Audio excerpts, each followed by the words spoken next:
का सम्यक रूप में अध्ययन कर, चिंतन कर, उसके अनुसार कुछ रचना बनाकर, ये निरंतरता में 20, 25, 30 वर्ष का अवश्य काम है, पर 1-2 पीढ़ियों का काम है।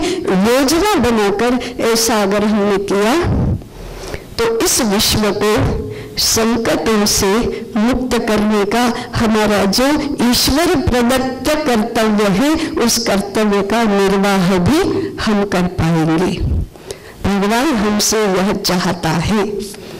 भगवान जो हमसे चाहता है वो सब हम कर सके, ऐसी शक्ति, वृत्ति, बुद्धि वही हमें दे, ऐसी सबकी ओर से प्रार्थना करके मैं मेरा विषय समाप्त करती हूँ। धन्यवाद।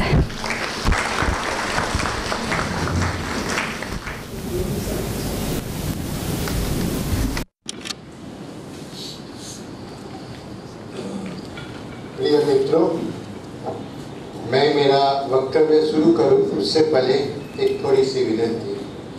आप लोग आपकी तंदुरुस्ती का, आपकी बुद्धि को तेज करने का कुछ ध्यान नहीं रखते। हमारे हिंदू धर्म में हर एक चीज़ के पीछे भजन गाओ, एक करो, तो हमेशा कहा है कि तालियां बजाओ। हमारे माता जी ने इतना अच्छा प्रवचन दिया और आपने तालियां नहीं बजाई। मित्रों, मैं आपको इसका एक कारण भी बताता हूँ। आपने पावैया को देखा होगा, हमारे हिंदू धर्म विज्ञान के बहुत नज़दीक है।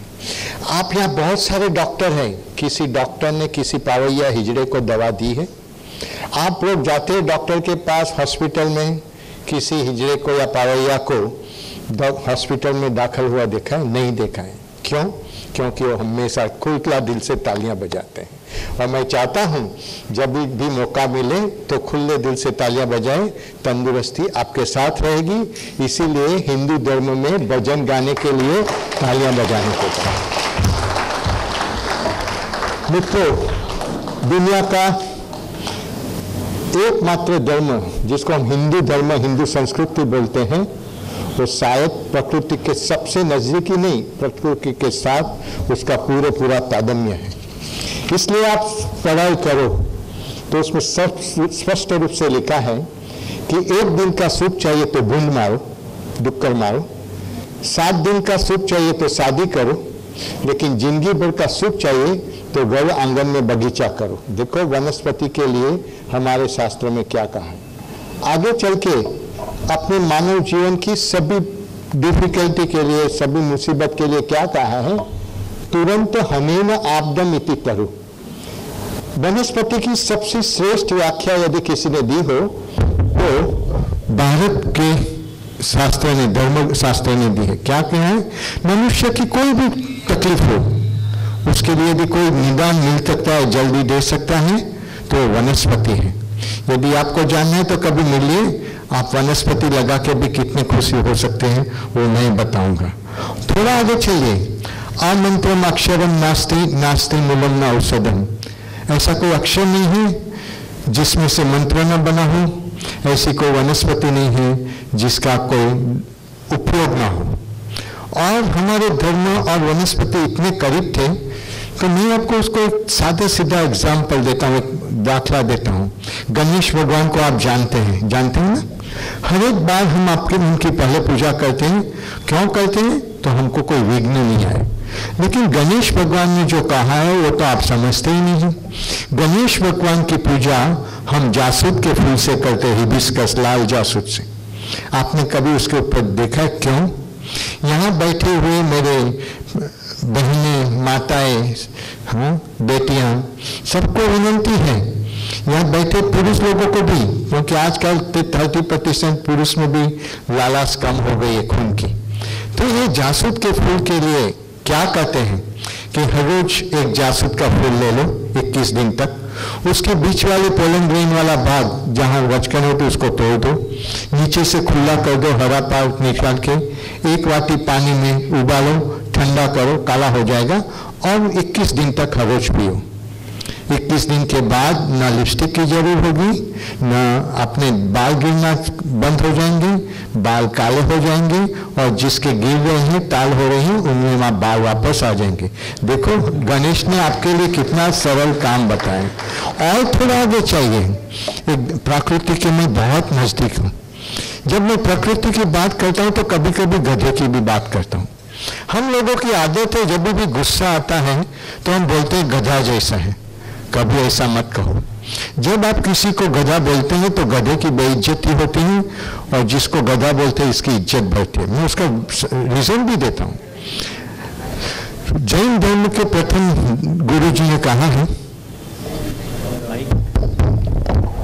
जैन धर्म के प्रथम गुरु जी ने, इको आता है, जैन धर्म के प्रथम गुरु जी ने कहा है,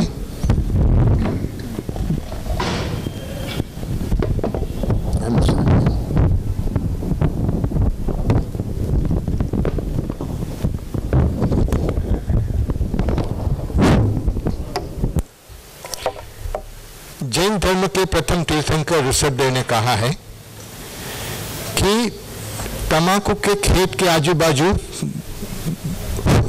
बॉर्डर नहीं होती है, और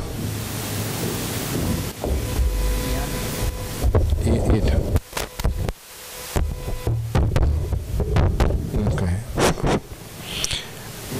और यदि गधे को तम्बाकू के खेतर के पास छोड़ दिया जाए तो ना उसको सूंघता है ना खाता है, और मनुष्य गले में मुंह में से निकालता नहीं है। समझदार कौन, गधा या मनुष्य? आप समझो कितना अच्छी बात हमारे धर्म ने, हिंदू धर्म ने कही। लेकिन ये गधा के पीछे भी हमने बहुत रिसर्च किया है। मेरा ज्यादा समय गौरी के साथ जंगल में घुमाता हूँ। जॉन्डिस की सबसे श्रेष्ठ दवाई गधे के और उस एक्सक्रीटा में से बनती है, और ये लेना हमारे लिए मुमकिन नहीं था। हमने बनाया है, बहुत सारे जॉन्डिस के पीलिया के पेशेंट को अच्छा किया है, दर्दी को। तो हमने क्या किया, हमने और हमारी टीम ने गधे के पीछे घूमना शुरू किया, और हमने ढूंढ निकाला करीबन 8-9 महीने की उसके पीछे घूमते घूमते कि गधे को सबसे ज्यादा जो घास पसंद है, जिसको हम बोलते हैं धोखर, दुर्वा बोलते हैं ना, वो भी आप गणपति को चढ़ाते हैं। कैसे चढ़ाते हैं वो भी आपको मालूम है। तो इस दुर्वा के 3 छोड़ ले लीजिए घास, उसके ऊपर के हरा वाला घास थोड़ा काट दीजिए, तो नीचे का सफेद ऊपर का थोड़ा हरा वाला घास 3 हर रोज खाइए, कम से कम 21 दिन खाइए। मेरे ख्याल से साल भर कोई मुसीबत आने की शक्यता नहीं है। एक वैज्ञानिक के रूप से मैं बता सकता हूँ, वो कुछ काम नहीं करते, सिर्फ एंटीऑक्सीडेंट का काम कर रहे हैं। उसमें विटामिन ई और ए बहुत है, एंटीऑक्सीडेंट बहुत है। देखो एक गधा अपने को क्या सिखा रहा है। और हमने प्रकृति से दूर जाके क्या पाया, यदि हम प्रकृति से आज दूर चले गए तो आज मनुष्य पृथ्वी ऊपर का सबसे ज्यादा हिंसक प्राणी हो गया है। कोई शंका है तो बताइए। स्टेटिस्टिक्स के साथ हम प्रूव कर सकते हैं कि वहां सिंह से भी ज्यादा हिंसक प्राणी हम मनुष्य हो गए। ये हमारे लिए इसलिए शर्मजनक है क्योंकि हम प्रकृति से दूर गए। थोड़ा आगे आने जरूरी है हमारे लिए। क्या करना है हमको प्रकृति के नजीक आने से लिए? ये गधे की जब बात करता हूं तो मैं देश नेताओं को भी हमेशा बताता हूं कि ये गधा हमारे देश नेताओं के लिए भी बहुत जरूरी है समझाने के लिए। हमने एक अध्ययन किया है जिससे बताया गया है कि गधा के मदद से जितना माल की हेरफेरी होती है उससे भारत के 25,000 करोड़ रुपए का फॉरेन एक्सचेंज बचता है। एक गधा हमारे देश का फॉरेन एक्सचेंज बचाते हैं, और हम हमारे नेता लोग क्या करते हैं आपको मालूम है, हमको बताने की जरूरत नहीं है। और थोड़ा आगे आते हैं। मैं इसलिए आपको बताना चाहता हूं कि दुनिया को हमको खुद से प्रेम करो। कैसे करना है? ये प्रेम दुनिया का सबसे ताकतवर शब्द है। और कैसे करना है? जिसको हम इंट्यूशन बोलते हैं, मन की आंतरिक प्रेरणा। ये मन की आंतरिक प्रेरणा को आप समझने की कोशिश करो। दुनिया में जन्म लेने वाला कोई भी इंसान ऐसा नहीं है कि जिसको इंट्यूशन ना होता हो। हमको जब होते हैं तो हम उससे दूर चले जाते हैं। ये हमारी सबसे बड़ी गलती है। मैं चाहता हूं कि यदि आप विवेकानंद और रामकृष्ण की जिंदगी में जो कुछ हुआ हो पढ़ो तो एक कश्मीर में थे, एक कन्याकुमारी में थे, तो भी एक दूसरे के साथ बात करते थे इंट्यूशन से लिए। तो ये आपके साथ भी हमेशा होता है। आप उससे, मेरी बायोटेक्नोलॉजी की भाषा में कहते, एक नानो भी दूर मत जाइए। आजकल नानो टेक्नोलॉजी की बात आती, उससे थोड़ा भी दूर मत जाइए। मेरे ख्याल से आप उसके साथ इंट्यूशन को, अपनी अंतःप्रेरणा को समझने की कोशिश करोगे तो दुनिया का श्रेष्ठ रिजल्ट आपको प्राप्त होगा। मेरे पास 10 मिनट है। 10 मिनट में मैं ज़्यादा नहीं बोल सकता हूँ, क्योंकि 30 साल से मैं भारत का प्राचीन धार्मिक साहित्य और वनस्पति विज्ञान के ऊपर संशोधन कर रहा हूँ। मेरी खुद की लाइब्रेरी में 27,963 बुक है, और उस बुक का अध्ययन मेरे को 10 मिनट में करना हो तो मुमकिन नहीं है। लेकिन मैं आपको एक जरूर बताता हूँ कि ये चैत्र महीना चल रहा है, रामनवमी गई, रामनवमी के अगले दिन अशोक अष्टमी थी, और इस अशोक अष्टमी के ऊपर सबसे ज्यादा यदि काम किया हो तो रावण ने किया था। रावण रस सिंदूर का दुनिया का सबसे बड़ा जानकार है आज की सदी में भी, और मैं चाहता हूं कि आप हर एक घर में एक एक अशोक का वृक्ष लगा दीजिए। नाम के मुताबिक वो आपके घर में से, आपकी सोसाइटी में से, आपके शहर में से शोक नाम की चीज को दूर कर देगा और हमेशा आनंद आएगा। और शक्य हो तो अशोकाष्टमी के दिन, जिसको अशोक कलिका भी बोलते हैं, उसकी एक कली खा लीजिए। मेरे ख्याल से 1 साल तक आपकी कोई नई बीमारी नहीं आएगी।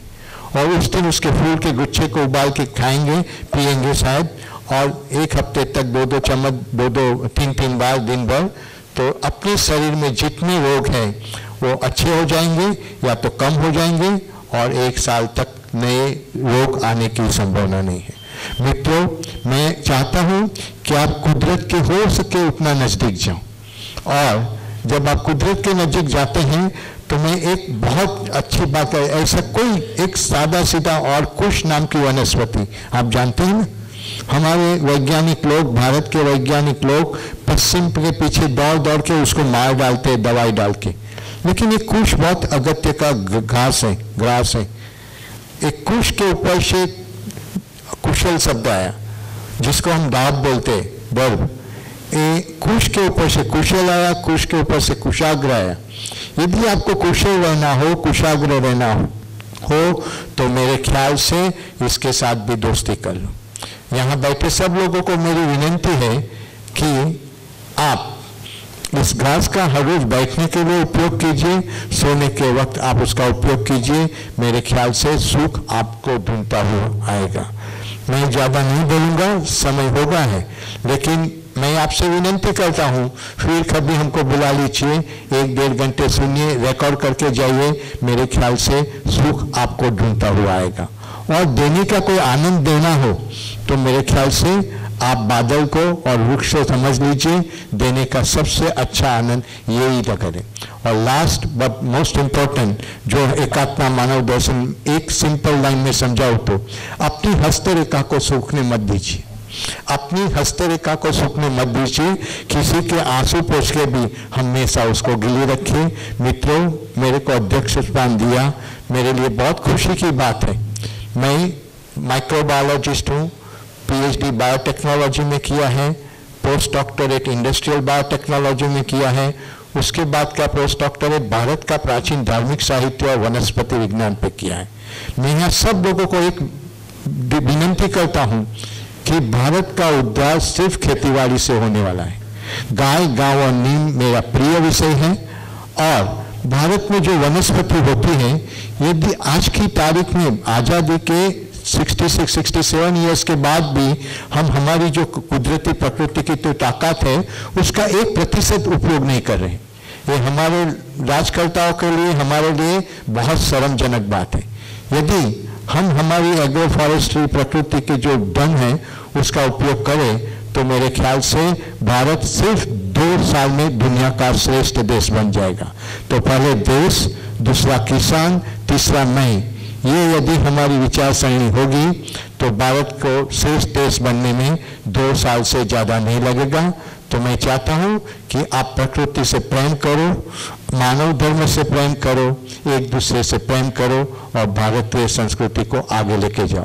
फिर कभी मिलेंगे एक 10 मिनट और आप लोगों के साथ हृदय से बात करने की जो तक मिली है उसके लिए मैं आप सबका आभारी हूँ। खूब खूब आभार।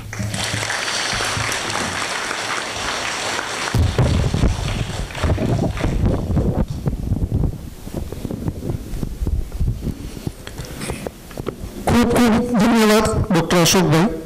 અહીં ઉદ્ઘાટન સત્ર પૂર્ણ થાય છે। 15 મિનિટના વિરામ બાદ 11:45 ફરીથી મળીશું। अपने उद्घाटन क्षेत्र में श्री महेश जी शर्मा नहीं थे, थोड़े देरी से पहुंचे थे। अभी मैं उनका परिचय करवाती हूँ। आप हिंदी और पॉलिटिकल साइंस दोनों विषय में एमए है। 1974 में प्रिंसिपल की नौकरी छोड़कर आप प्रचारक बने। जैसे अपने जो तीसरे वक्ता है जो उनके जैसे इनका एक और विशिष्ट परिचय जो उस टाइम भी दिया था मैंने कि इमरजेंसी के दौरान 75 से 77 तक आप जयपुर की जेल के निवासी रहे, मीसा के बंदी रहे थे। बाद में आपने उत्तरांचल में अखिल भारतीय विद्यार्थी परिषद के संगठन मंत्री का काम किया।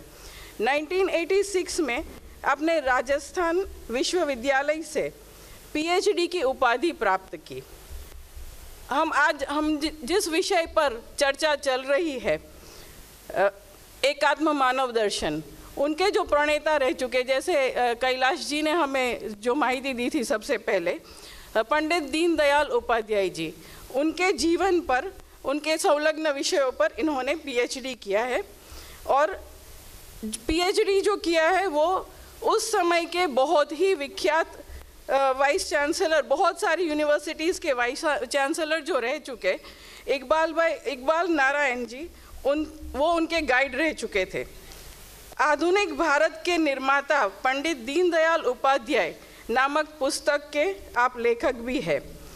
विभिन्न वर्तमान पत्रों में विश्व वार्ता और अपना देश नाम से कटारे भी लिखते हैं। आप पूर्व सांसद भी हैं, राज्यसभा में दंडक भी रह चुके हैं। वर्तमान में आप दीनदयाल उपाध्याय रिसर्च इंस्टीट्यूट दिल्ली में सचिव की जिम्मेदारी निभा रहे हैं और संस्था की एक शोध पत्रिका है मंथन नाम से, उनका संपादन भी कर रहे हैं। उत्तर प्रदेश हिंदी संस्थान से सरस्वती नामक अवार्ड से भी सम्मानित है। इस वर्ष के दौरान, जैसे कैलाश जी ने हमें बताया था कि एक विशिष्ट अभियान चल रहा है एकात्म मानव दर्शन के परिप्रेक्ष्य में, उसके राष्ट्रीय संयोजक भी आप है। और एक परिचय कैलाश जी ने कल करवाया था कि आप इतने बड़े वक्ता तो है ही, लेकिन बहुत ही अच्छे कवि और गीतकार भी है। महेश चंद्र जी का स्वागत करेंगे, कैलाश जी स्वागत करेंगे, क्योंकि शायद मुझे बरोबर पता नहीं है, लेकिन कैलाश जी भी उनके साथ जेल के निवासी रह चुके हैं इमरजेंसी के दौरान। और उस समय मुझे बताया था कि जेल में भी हमारे वर्ग हुआ करते थे।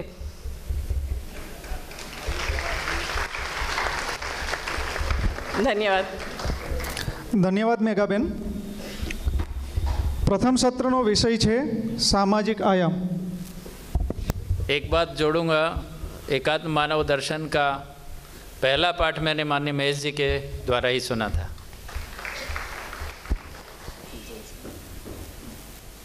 प्रथम सत्રમાં આપને જેમનું માર્ગદર્શન મળવાનું છે, માનનીય શ્રી અનુરુદ્ધજી દેશપાંડેને હું વિનંતી કરીશ કે સત્રનો પ્રારંભ કરે। વક્તવ્ય બાદ 15 મિનિટ પ્રશ્નોત્તરી માટે રહેશે। જેમને પણ પ્રશ્ન પૂછવો હોય એ હાથ ઊંચો કરશે, એમની પાસે માઇક આવી જશે।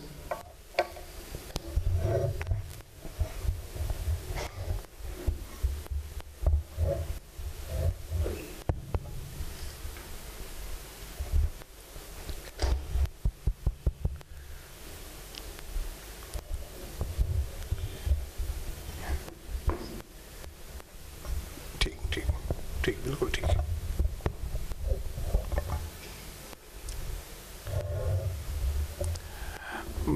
भारतीय विचार मंच के सम्माननीय अध्यक्ष महोदय, इस संगोष्ठी के संयोजक मान्यवर कैलाश जी, आदरणीय महेश चंद्र जी तथा इस संगोष्ठी के लिए आए हुए माता भगिनी सभी मान्यवर बंधुओं, पहले सत्र में आदरणीय इंदुमती जी ने संपूर्ण विषय की एक चौखट अपने सामने रखी है और इस गहन विषय की मूल धारणा हमारे सामने स्पष्ट की है। अभी विषय है उसका एप्लीकेशन, उसके और आयामों की चर्चा। और इसलिए मैं जिस विषय के बारे में आपके सामने कुछ कथन करने का धारिष्ट कर रहा हूँ वो है एकात्म मानव दर्शन का सामाजिक आयाम। एकात्म मानव दर्शन के परिप्रेक्ष्य में समाज का चिंतन, सामाजिकता का चिंतन, इस प्रकार का विषय जब हमारे सामने आता है तो मेरे मन में विचार ऐसा आता है कि पूरा ही चिंतन समाज के लिए ही है। दीनदयाल जी के पूरे चिंतन का आधार ही एक स्वस्थ, निकोप, निरोगी समाज की पुनर्निर्मिति करना और राष्ट्रीय पुनर्निर्माण के कार्य को अपने हाथ में लेना,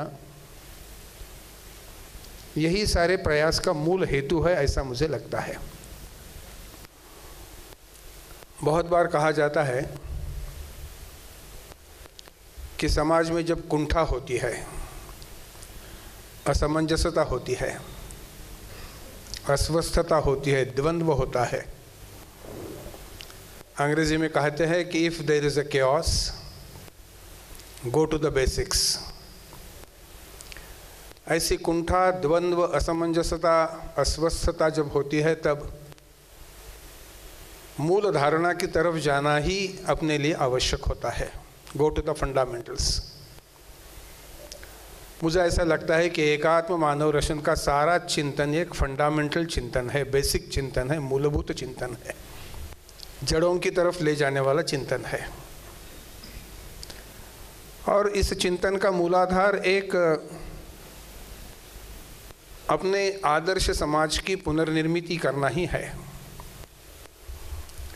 और इसलिए समाज के सारे घटकों का विश्लेषण हमें एकात्म मानव दर्शन में मिलता है। समाज कैसा हो, व्यक्ति का समाज पे प्रति व्यवहार कैसा हो, उस व्यक्ति के उन्नयन के लिए आवश्यक शिक्षा कैसी हो, सारी व्यवस्था को अपने हाथ में लेकर चलने वाली राज्य व्यवस्था कैसी हो, राजा के कर्तव्य कौन से हो, प्रजा के कर्तव्य कौन से हो, इत्यादि इत्यादि सारे विषयों को मिलाकर हम जब देखते हैं तब एक समाज का चित्र हमारे सामने आता है। और इस समाज के चित्र को सामने रखते हुए दीनदयाल जी पश्चिम के विचार के साथ तुलना करते हैं। दीनदयाल जी कहते हैं कि इस विचार का पूरा विवेचन करने के पहले जिन चिंतकों ने अपने समाज का विचार किया उनका ही एक पाथे लेकर मैं आगे चल रहा हूँ। स्वामी विवेकानंद हो, योगी अरविंद हो, एक बार तो उन्होंने महात्मा गांधी जी के हिंद स्वराज का भी उल्लेख किया है। और इसके साथ साथ जिसका उल्लेख इंदुमती जी के कहने में आया, उन्होंने एक नए प्रस्थान त्रयी का उल्लेख किया है। जैसे अपने सनातन प्रस्थान त्रयी है, एक देशी उपनिषद, श्रीमद् भगवद गीता और व्यास रचित ब्रह्मसूत्र। आधुनिक परिवेश में उन्होंने जिस प्रकार के प्रस्थान तरीका उल्लेख करते हैं या हम मानते हैं, वो प्रस्थान तरीका स्वाभाविकता इससे है कि अर्थशास्त्र के बारे में चाणक्य का विचार आदर्शभूत हो, धर्म चिंतन के बारे में आद्य शंकराचार्य जी का विचार आदर्शभूत हो, और पूरी समाज रचना को एक सुस्थिति में लाने के लिए एकात्म दर्शन के तरफ जाने की आवश्यकता हो। वैसा देखा है तो मानवता, ह्यूमैनिज्म, ह्यूमन राइट्स वगैरह सारी बातें पाश्चात्य है। आज भी हम कभी कहते हैं कि civil liberties of human beings, यानी उसमें विचार जो आता है वो थोड़ा टुकड़ों का विचार आता है। पंडित जी कहते हैं कि इन दोनों का सम्मिश्रण आवश्यक है कि मानवता भी हो लेकिन उसमें एकात्मता भी हो। और ऐसे एकात्म, इंटीग्रल, होलिस्टिक ऐसे विचारों को पुनर्प्रक्षेपित करने की आवश्यकता इससे रही कि टुकड़ों टुकड़ों में विचार करने वाली पश्चिमी विचारधारा भारतीय जनमानस पर अपना एक वर्चस्व, प्रभुत्व उत्पन्न करने का वो समय था। स्वतंत्रता के पश्चात कहो या 18वीं शती से उत्पन्न हुए रेनेसेंस के विचार हो, उसके सारे पहले जो चलने वाला जो विषय था, हम देखते हैं कि व्यक्ति को ही अपने स्वातंत्र्य का उपभोग करने का सर्वथैव अधिकार है, व्यक्ति की उन्नति ही सर्वश्रेष्ठ है। इस प्रकार का विचार करते करते सामाजिकता को गौण स्थान देने का विचार पश्चिम चिंतन में आया, और पश्चिम चिंतन का प्रभाव तो हमारे समाज पर बहुत बड़ी मात्रा में और बहुत समय तक रहा, हम अनुभव करते हैं। दो प्रकार की विचारधाराएं आई, जिन विचारधाराओं को सर्वसाधारणतः समय के अभाव के लिए मैं इतना ही कहूँगा कि एक पूंजीवाद है, एक समाजवाद है। औद्योगिक क्रांति के पश्चात जो भी कुछ चला हमारे यहाँ, जो हवा बही, वो सारा पूंजीवाद का, कैपिटलिज्म का एक दौर चलने वाली बात थी, जिसका मूलभूत सिद्धांत था कि survival of the fittest, Darwin के सिद्धांत को आगे चलाकर चलने वाली कल्पना। पूरा विश्व मेरे उपभोग के लिए है, मैं जो करूंगा वो मेरे उत्कर्ष के लिए करूंगा, बाकी लोगों की चिंता करने की आवश्यकता नहीं। प्रतिस्पर्धा, प्रतियोगिता, सबसे आगे दौड़ने की होड़, और सबसे आगे दौड़ने की होड़ में दूसरों को पीछे ढकेलने का एक तंत्र, इस प्रकार की सारी व्यवस्था पूंजीवाद से उत्पन्न हुई, मैं और मेरा। इसी से राज्य व्यवस्था का उगम हुआ वगैरह सारी बातें बाद में थी। उसमें ऐसे सर्वाइवल ऑफ द फिटेस्ट जैसा विषय उत्पन्न हुआ, आत्यंतिक व्यक्तिवाद उत्पन्न हुआ। अपने मूल भारतीय चिंतन में इस व्यक्तिवाद को स्थान नहीं। समाज रचना अगर आत्यंतिक व्यक्तिवाद के आधार पर चलने लगी तो शोषण, हिंसा, प्रकृति का शोषण, ये सारी बातें अपरिहार्यता हमारे सामने दिखती है। आज ग्लोबलाइजेशन के दौर में तो उसका उल्लेख मैं बाद में करने वाला हूँ। आज की स्थिति का विश्लेषण अगर करेंगे तो ऐसे पूंजीवाद को एक प्रतिक्रियात्मक रूप से जो एक इज़म उत्पन्न हुआ, उसे हम समाजवाद कहते हैं या साम्यवाद कहते हैं। प्राइवेट प्रॉपर्टी को कहीं सीमा नहीं रही, व्यक्तिगत ईर्ष्या सबसे बड़ी हो गई, और इसलिए जैसे घड़ी का पेंडुलम हम कृत्रिमता के साथ दूसरी ओर ले जाने का प्रयास करते हैं, वैसा समाजवाद हमारे समाज में आया। जो भी कुछ है वो शासन की तरफ दे दीजिए, राज्य व्यवस्था के हाथ में दे दीजिए। प्राइवेट प्रॉपर्टी की ईर्ष्या तो हम खत्म नहीं कर सकते, व्यक्तिगत ईर्ष्या रहती, इससे अर्ज। लेकिन ये सारे शासन के हाथों में देने के कारण एक व्यवस्था को ढकेलते हुए एक दूसरी उतनी ही एक विषैली व्यवस्था उत्पन्न हुई और व्यक्ति एक बड़े मशीन का, एक भीम का, यंत्र का एक स्क्रू बनकर रहा, क्योंकि उसका अस्तित्व ही समाप्त होने लगा। कम्युनिज्म में कम्युनिस्ट जैसी कल्पनाएं आने लगी,